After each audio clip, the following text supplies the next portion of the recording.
Hey, what's up? It's Philip from Easy Tutorials, and today I'll show you how to get a calendar template for your Google spreadsheet. To do that, it's very easy. Go to your Google Drive and you can see I have my calendar over here. I'll delete it.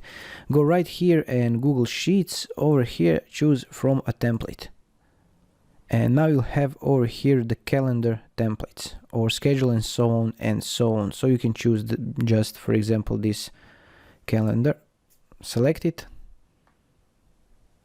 And you will have your template. You can delete this if you don't want, and this one. To change the theme, just go to format and click this theme, and over here you can choose the theme of your calendar template. Over here you have the months, and over here you have your calendar that you can streamline and customize with explore 16 different themes. Very nice. And this is it. If you find this helpful, let me know in the comments below. Thanks for watching and have a nice day. Bye bye.